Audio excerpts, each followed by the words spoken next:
నమస్తే, welcome to 99 TV time to ask ప్రోగ్రామ్కి స్వాగతం. సీనియర్ జర్నలిస్ట్ సాయికృష్ణ గారితో G7 వేదిక మీద ట్రంప్ ఏకాకైపోయాడా? ఇప్పుడు ఇది ఒక పెద్ద సమస్య. ఎవరూ పట్టించుకోలేదు, ఎవరు దేకలా. ఎందుకు, ఏమైంది? సాయికృష్ణ గారు, ఎందుకు ఆయన పాపం అలా అయిపోయాడు? యాక్చువల్లీ ఇప్పుడు ప్రస్తుతం మనం చాలా సంవత్సరాల నుంచి యునైటెడ్ నేషన్స్, ముఖ్యంగా కోల్డ్ వార్ పీరియడ్ దగ్గర నుంచి కూడా, సెకండ్ వరల్డ్ వార్ అయిపోయిన తర్వాత కోల్డ్ వార్ నడిచింది. ఒకవైపు సోవియట్ బ్లాక్ ఒకవైపు, ఇంకోటి వెస్టర్న్ అలైస్ ఒకవైపు. ఈ రెండుకి మధ్య ఒక కోల్డ్ వార్ నడిచింది. అంతా ఎస్పియానేజ్లు, వాళ్ళ ఇటువైపు ఉన్నటువంటి సిఐఏలు, మొసాదులు, లేకపోతే MI6లు, అటువైపు ఉన్నటువంటి KGBలు, వీళ్ళందరూ కూడా ఆయా దేశాలని కబళించడము, అక్కడక్కడ యుద్ధాలు జరగడము, గల్ఫ్ వార్లు, ఇట్లాంటి అనేక అంశాలు వచ్చాయి. కానీ అన్నిట్లో కూడా ప్రపంచాన్ని నడపడానికి ఒక రూల్ బేస్డ్ ఆర్డర్ అనేది ఉపయోగపడింది. ఏదో ఒకటి rule based order is nothing but ఎట్లా అంటే సోవియట్ యూనియన్ కొలాప్స్ అయిపోయిన తర్వాత కూడా కొంతకాలం పాటు ఆ రూల్ బేస్డ్ ఆర్డర్ ఉండడం వల్లనే ప్రపంచం కొంత నడిచింది. United Nations, World Health Organization, World Bank, IMF, ఇవన్నీ వెస్టర్న్ కంట్రీసే కంట్రోల్ చేస్తూ వచ్చాయి. ఈరోజు చెప్పబడుతున్నటువంటి ఈ G7 దేశాలే కంట్రోల్ చేస్తూ వచ్చాయి. ఇంతకుముందు రష్యా కూడా ఇందులో ఉండే G7లో. తర్వాత రష్యాని బయటకు పంపించారు, క్రిమియాని ఆక్యుపై చేసుకున్న తర్వాత. ఇప్పుడు మనం ఇక్కడ సమస్య ఏమైందంటే, డొనాల్డ్ ట్రంప్ లేదా అమెరికా అధ్యక్షుడు ఎవరైతే ఉన్నారో వాళ్ళు ఈ వెస్టర్న్ అలైస్ అందరినీ కూడా కలిపి అంతర్జాతీయ సమాజాన్ని అడ్రస్ చేసేటువంటి వేదికల్ని ఏర్పరిచి, ఆ వేదికల ద్వారా ఒక రూల్ని క్రియేట్ చేసి, గ్లోబలైజేషన్ అంటారా, క్యాపిటలిజం అంటారా, ఇన్వెస్ట్మెంట్ మాడ్యూల్ అంటారా, what ever it may be, ఒక పద్ధతిని క్రియేట్ చేశారు. ఎవరు క్రియేట్ చేశారు? ఈ అమెరికానే క్రియేట్ చేసింది. సో అమెరికా క్రియేట్ చేసినటువంటి ఆ రూల్ బేస్డ్ అమెరికా క్రియేట్ చేసినటువంటి ఆ రూల్ బేస్డ్ ఆర్డర్ని ఈరోజు డొనాల్డ్ ట్రంపే విస్మరిస్తున్నాడు. స్ఫూర్తి దానికి విరుద్ధమైనటువంటి భావజాలంలోకి వెళ్తున్నాడు. మామూలుగా అమెరికన్ స్టాండ్ ఏంటి? అమెరికన్ స్టాండ్ మొదటి నుంచి కూడా అలైడ్ పార్ట్నర్స్ ఎవరైతే ఉన్నారో, కూటమి దేశాలు ఏవైతే ఉన్నాయో, ముఖ్యంగా ఆంగ్లో సాక్సన్ నేషన్స్ అంటారు. ఏంటి ఆంగ్లో సాక్సన్ కంట్రీస్ అంటే? 5 దేశాలు, 5 I's అంటారు.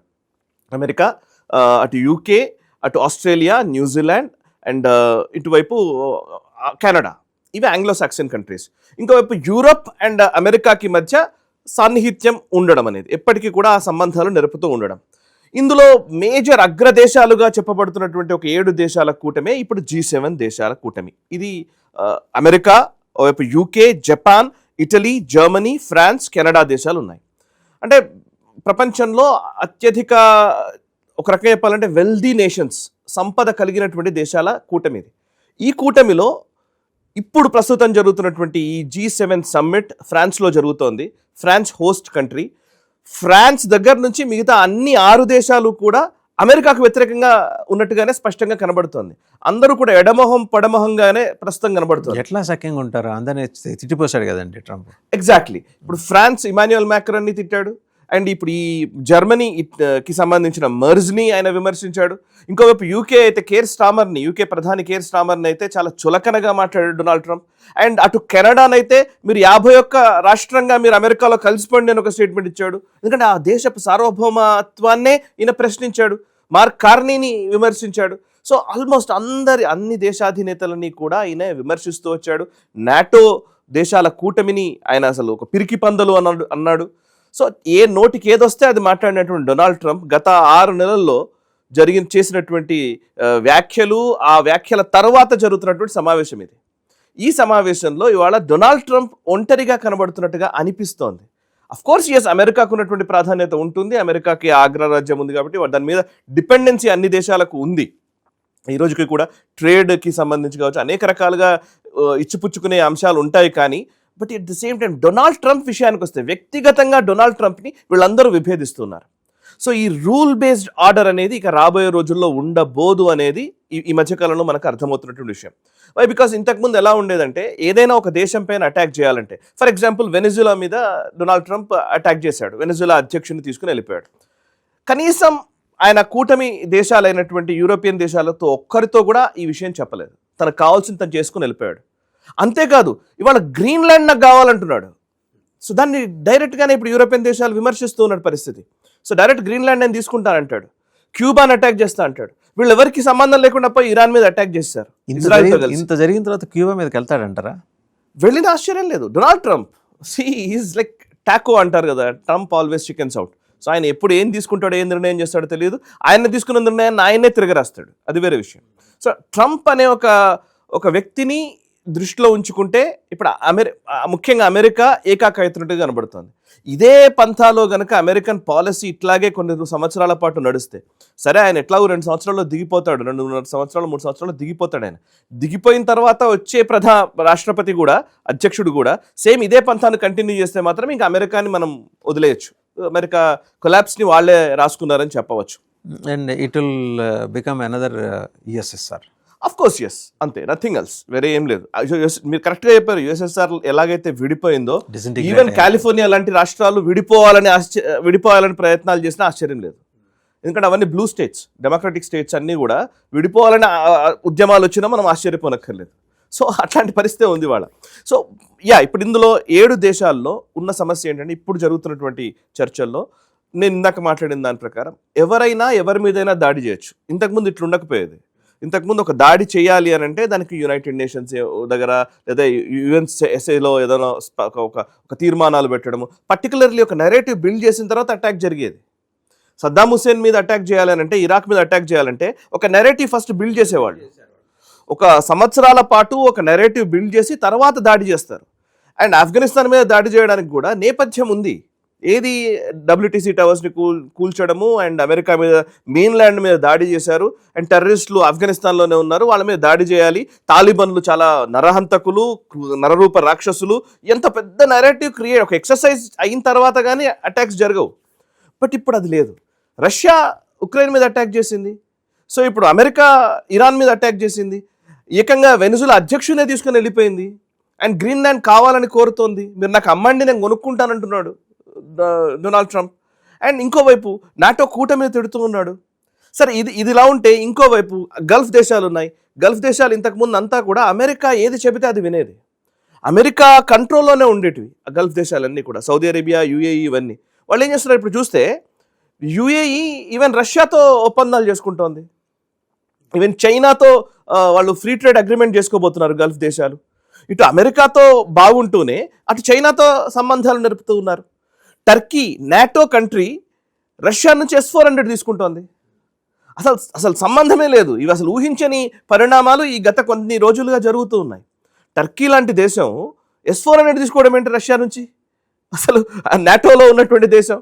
ఇంకోవైపు ఇజ్రాయిల్ పాత్ర కూడా మనం చూస్తే, ఇజ్రాయిల్ పట్ల ఇదే యూరోపియన్ దేశాలు, ఇంతకుముందంతా ఇజ్రాయిల్ అంటే యూరోపియన్ దేశాలు, అమెరికా వెనకేసుకొచ్చేవి.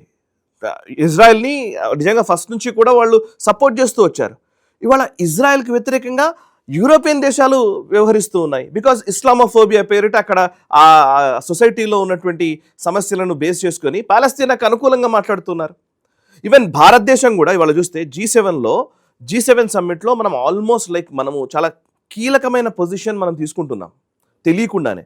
కేవలం ఒక అబ్జర్వర్ కంట్రీగానో లేకపోతే స్పెషల్ ఇన్వైటీగానో భారతదేశం అక్కడికి వెళ్తోంది G7 సమ్మిట్స్కి. గత కొన్ని సంవత్సరాలుగా మనం వెళుతున్నాం. ఈవెన్ మన్మోహన్ సింగ్ గారి టైం నుంచి కూడా మనం వెళుతున్నాం ఒక స్పెషల్ ఇన్వైటీగా. బట్ స్పెషల్ ఇన్వైటీ స్థాయి నుంచి మనం కీలకమైన పొజిషన్లోకి వస్తున్నట్టుగా కనబడుతుంది. ఫర్ ఎగ్జాంపుల్, మనము ఆ ఫోటో ఆప్ చూస్తే కూడా, నిన్న G7 సమ్మిట్లో ఫోటో ఆప్ చూస్తే కూడా మోదీ గారు ముందు వరుసలో ఉన్నారు. UK ప్రధాని కేర్ స్టార్మర్ వెనకాల ఉన్నారు. యూరోపియన్ యూనియన్కి కమిషన్ ప్రెసిడెంట్ అర్సులా వాండర్లైన్ వెనుక ఉన్నారు. సో కెనడా ప్రధాని వెనుకున్నారు. సో ముందు వరుసలో ఉన్నది డొనాల్డ్ ట్రంప్ ఒకవైపు, అటు మధ్యలో హోస్ట్ కంట్రీ కాబట్టి ఫ్రాన్స్ అధినేత ఇమాన్యుయల్ మ్యాక్రాన్ ఉన్నారు, పక్కన మోదీ గారు ఉన్నారు. సో అంటే ఈవెన్ భారతదేశం కూడా ఇటు అమెరికాతోటి మనం సంబంధాలు నిలుపుతూ ఉన్నాం. గూగుల్ లాంటి పెద్ద పెద్ద టెక్నాలజీ కంపెనీలు ఇన్వెస్ట్మెంట్స్ చేస్తున్నాయి. మనకు డ్రోన్ టెక్నాలజీలోనో ఆ టెక్నాలజీకి సంబంధించి వాళ్ళ వీళ్ళు ఇన్వెస్ట్మెంట్స్ చేస్తున్నారు. At the same time Russia నుంచి మనం S-400 తీసుకుంటున్నాము. సుఖాయిలు మన దగ్గర ఉన్నాయి. చాలా వరకు రష్యాతోటి మనం సంబంధాలు నిలుపుతూ ఉన్నాము. ఇంకోవైపు గల్ఫ్ దేశాలతోటి మనం డైరెక్ట్ డీలింగ్స్ చేసుకుంటూ ఉన్నాము ఆయిల్కి సంబంధించి, వీటి గురించి. సో అంటే మారుతున్నటువంటి ప్రపంచపు ఆర్డర్ మనకి ఇప్పుడు కనబడుతోంది. ఇది డొనాల్డ్ ట్రంప్ చేసినటువంటి చర్యల వల్ల వచ్చిందా, లేకపోతే రాబోయే రోజుల్లో నెక్స్ట్ 10-20 ఇయర్స్ మనం డౌన్ ద లైన్ చూస్తే వచ్చే 10-20 సంవత్సరాల్లో ఖచ్చితంగా భారత్ ఒక ప్రత్యామ్నాయ శక్తిగానే కనబడుతోంది. దానికి మీరు అన్నది కరెక్ట్ అండి. డొనాల్డ్ ట్రంప్ చర్యల వల్ల ఇలాంటి పరిస్థితి అయితే వచ్చింది. ఎగ్జాక్ట్లీ, అందులో డౌట్ ఏం లేదు. అందుకు అందరూ ఆయనకు రుణపడి ఉండాలి. అవును, రుణపడి. నిజంగానే భారతదేశము ఇవాళ డొనాల్డ్ ట్రంప్ పిచ్చి చర్యల వల్లనే ఇదంతా జరుగుతుంది. అండ్ ఇంకోవైపు షీ జిన్పింగ్ చైనాను పూర్తిగా విశ్వసించే పరిస్థితి యూరోప్లో లేదు. లేదు. సో చైనాకు ఆల్టర్నేట్ కావాలి. అండ్ అమెరికానేమో ఆ ఆల్టర్నేట్ ఎవరు అనేది అమెరికా డిసైడ్ చేసే పరిస్థితుల్లో కూడా లేదు. సో అమెరికా క్షీణిస్తోంది. ఇది నిజంగా చెప్పాలంటే అమెరికా కొలాప్స్ అవుతున్నటువంటి పరిస్థితిలో ఉంది. అమెరికన్ ఎకానమీ కొలాప్స్ అవుతున్నటువంటి పరిస్థితిలో ఉంది. దాని మీద డిపెండెన్సీ లేదు. వాళ్ళు బేసికల్లీ అమెరికాను నమ్ముకొని ఏ పని చేసే పరిస్థితిలో లేదు. ఈవెన్ జపాన్ లాంటి దేశము ఇంతకాలం అమెరికా ఎక్కడో మాకు రెస్క్యూ చేస్తుందేమో అనే భరోసాతోటి ఉంటూ వచ్చారు వాళ్ళు. అసలు డిఫెన్సే లేకుండా వచ్చారు వాళ్ళు. ఇవాళ తైవాన్ని చైనా ఆక్యుపై చేసినా కూడా అమెరికా రేపొద్దున రెస్క్యూకి వస్తుందని గ్యారంటీ లేదు. సో ఇప్పుడు జపాన్ ఎవరన్నా చైనా అటాక్ చేసింది అనుకోండి, అమెరికా రెస్క్యూకి వస్తుందో లేదో డౌటే. సో వాళ్ళు చూసుకోవాలి కాబట్టి వాళ్ళు డిఫెన్స్ బడ్జెట్లు పెంచుకుంటున్నారు జపాన్. సో ఎవరికి వాళ్ళు సొంతగా నిలబడాలి, ఆ దేశ ప్రయోజనాలే ఆ దేశాలకు ముఖ్యము అనే ఒక దృక్పథంతో ముందుకెళ్తున్నారు. కూటములు ఉంటాయి, బ్రిక్స్ ఉంటుంది, లేకపోతే ఇంకో కూటమి ఉంటుంది. ఏ కూటమి ఉన్నా కానీ కూటములను బేస్ చేసుకోవాలి, తద్వారా ఆ దేశ ప్రయోజనాలను నెరవేర్చుకోవాలి. ఈ పంథాలోనే భారత్ వెళ్తుంది. కాబట్టి భారత్కి ఒక రకంగా చెప్పాలంటే లాంగ్ జర్నీ ఉంది. ఈ లాంగ్ జర్నీలో మనం ఎదుగుదల మాత్రమే ఉంటుంది. మన కర్వ్ అంతా కూడా పైకే వెళ్లే పరిస్థితిలో ఉంటుంది. సో విశ్వగురు స్థానం వైపు అని మనం మాట్లాడతాం. విశ్వగురు అంటే అర్థం ఏదో అందరికీ నిర్దేశించే ఒక మార్గదర్శనం చేసే పరిస్థితిలో ఉండడం కాదు. అందరితో కలిసి వెళుతూనే, అందరితో సమంగా ఉంటూనే, అందరితో సంబంధాలు నెరుపుతూ ఉండేటువంటి ఒక చేదోడు వాదోడుగా ఉండే ఒక పెద్దన్న పాత్ర కావాలి. అట్లాంటి ఒక పరిస్థితిలోకి భారతదేశం తనను తాను ప్లేస్ చేసుకుంటోంది అనడానికి ఈ G7 సమ్మిట్ ఉదాహరణ.